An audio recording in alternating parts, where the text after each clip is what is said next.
2010, I handed my company to the other directors and I headed out to the Himalayas. And frankly, till then, I had done everything that society expects us to do. Yes. I got good grades, I got a good job, the job sucked, but it was a good job. I couldn't handle a boss, that's all. So I did my engineering, I started my own enterprise, I did my management from the Premier League schools in India. Okay. But all of that got me this success.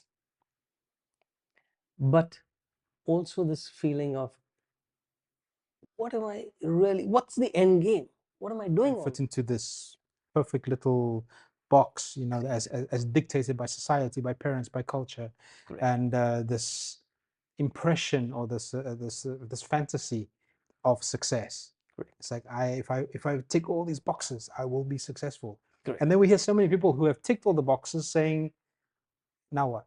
Now what? Exactly. Now what? I've done this. Now what?" Whereas if we've not ticked all the boxes, we're like, "Well, that's Let me a take good that problem one, to let me have do for that, later. Let me do that, yeah. Let me get to where you are, then I'll ask the question." But it's not. I feel it's the other way around. Correct. We should be asking the question before we start ticking boxes. Correct. One of the spiritual masters in those years, 20 years back, he made a statement that I would like to share with our viewers. He said that religion is the fossil of spirituality. Please expound. It fascinated me.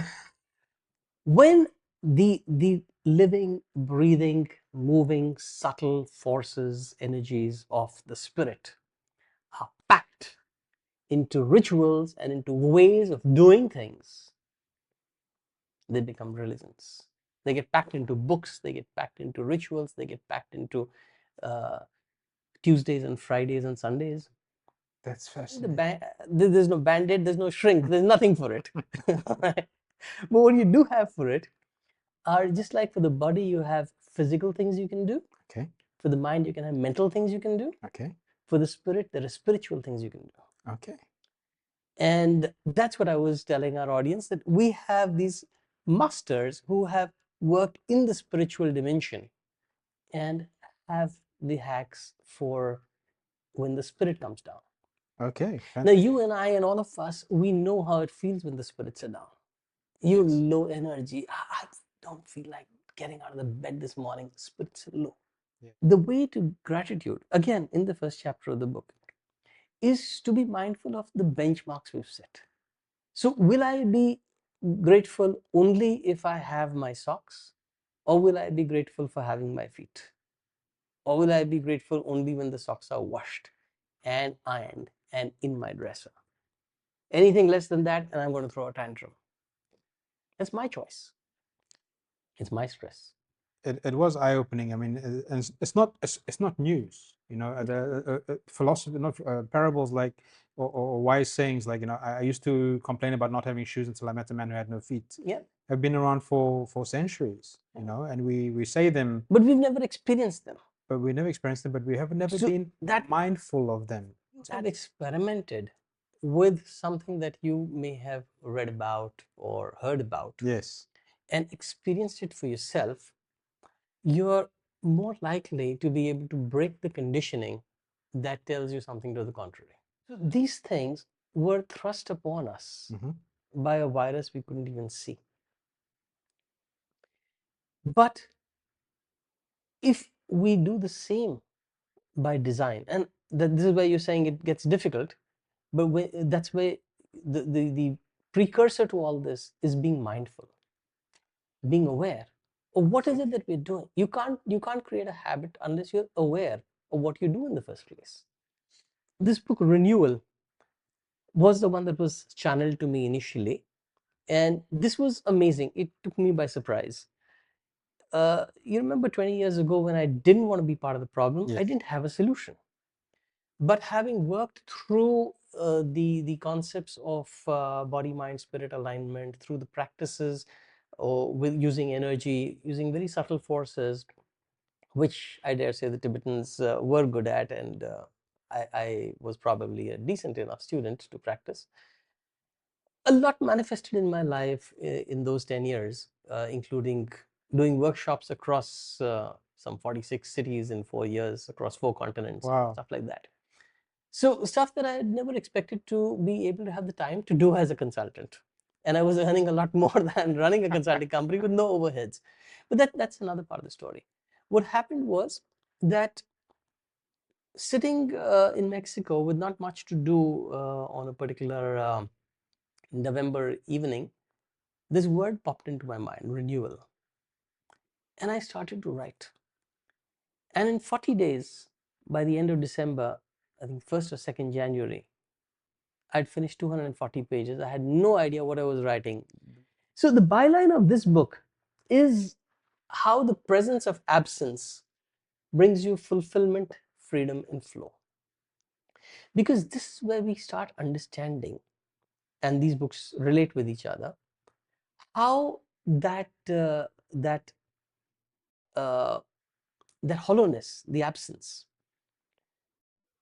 the fact that you're mindful to it, you're present to it, can change the game completely. And you start reorienting your success for the success of the community, for the success of the organization, for everybody to get into that state of flow, which is driven by energy.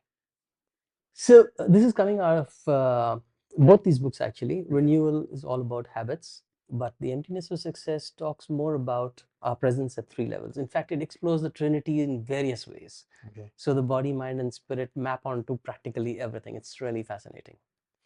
And one of the Trinities here is our conscious mind, which is driven by ego. Okay. Which needs to know a lot of stuff before it puts stuff in motion. Our subconscious mind, which is driven by our feelings, by the heart, by stuff that we have implanted into this mind in our early years of growing up, which then work along with the conscious mind and help us live our lives on autopilot. So this is a book that talks about that stuff. And then there's the unconscious mind.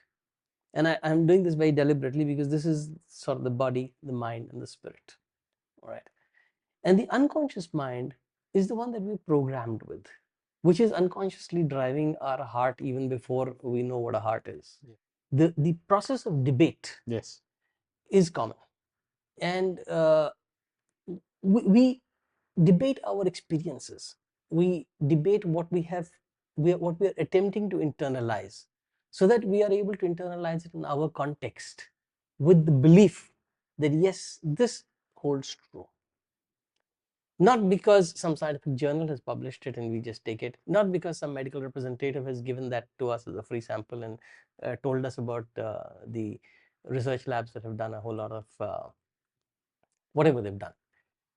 We have experienced it ourselves, our personal purpose, and we have our organizational purpose that are out of alignment. We're creating organizational stress. Okay. Anything when it's out of alignment is stressful. It produces stress. For example, if let's take an extreme example of my value systems not allowing me to do something which is borderline legal. Okay. Right? But because the nature of the contract is significant, you as my boss urge me to find a way to do that. Okay. I'm sure many of us have been through something like this. Definitely. How do you feel inside? Horrible. Horrible. Now that horribility is stress because our spirit is not aligned with our mind. If the purpose has been accepted by us, we will do it without stress. So in that very first chapter of yes, the Emptiness for Success, we understand how stress is totally linked to whether the thing is voluntary or involuntary. And accepting something that is thrust upon us as a voluntary activity that we choose out of our volition is the switch that we make through mindfulness, and there's no stress anymore.